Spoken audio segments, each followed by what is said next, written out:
Okay, let's do something a little bit harder with reduce. So here we have a people's array. What we want is converting this array to this object, where its key value pairs refer to the names in the array, and the value refers to how many occurrences of that name in my array. So Phil should have 2, 1, 2. Trump and Biden 1, and SpongeBob should have 3.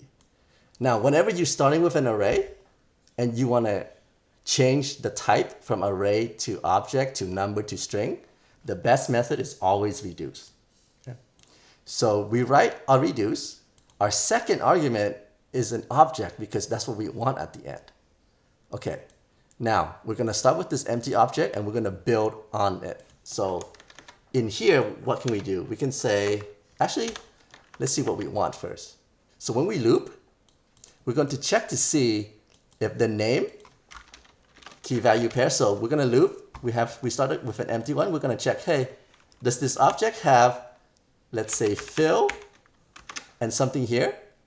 If it doesn't, we're going to create it and put a 1 right here, because that means it occurred one time, right? If it already has Phil, like on this third loop, then we're just going to increase the value of Phil by 1, like this. And that's what all of these commented lines mean, okay? All right, so our first if statement, if what? If ACK, remember ACK is this. If ACK at, remember we have to use square bracket notations for this, even though it's an object, right? If ACK at init does not exist, right? Logical not operator. So definitely on the first loop, we have an empty object, so this property will not exist. And if it does not exist, what are we going to return from the reduce method? Well, we're going to return. Actually, we're not even going to return. Let's do something better. We're going to do ACK at init is equal to 1, right? And then we're going to return ACK. Okay, now else means, hey, this property already exists, right?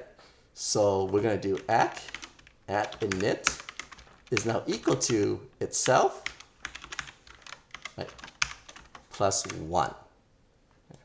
And then we also have to return the ACK, which is this right here. Okay, let me console.log. See, 2, 1, 1, 3. Let's go over this code again. On the first loop, the ACK is this empty object. This if statement runs. It's checking, hey, inside of your object, right, does the property Phil exist? Because that's the first value here. No, it doesn't exist. Okay? Please create the Phil property, right, at count at Phil, and give it the value of 1. And then return that object with that new value. On the second loop, right, Trump does not exist yet, so it will also create that. On the third loop, it says, hey, Phil exists, so it doesn't run this line, it runs this line. Now it says, hey, since Phil exists, take the value of Phil, which is 1, and then increase that by 1, and then return that accumulator so that the next loop will remember that Phil is at 2. And then so on until we get to the end, right? Look how cool this is. And we can even make this a little bit shorter. Now, I want you to think about this. How can we make this shorter? Okay. All right, hopefully you got that. But it's basically just using ternary. But now I want to show you a new way to use ternary. And this is called using ternary operators in an assignment. So what does that mean? We're going to set the value of accumulator at init to be equal to something. But that something will be dependent on a condition. That's why it's called ternary. So what's that condition? Well, the condition is, does this property exist? Okay. So first loop, we're going to take ACK object at Phil, right? Now, at Phil does not exist. But if it did exist, we will assign it the value of plus 1, right? So it will be equal to ack at init plus 1. But if fill doesn't exist, what should this value be? Well, it should just be 1.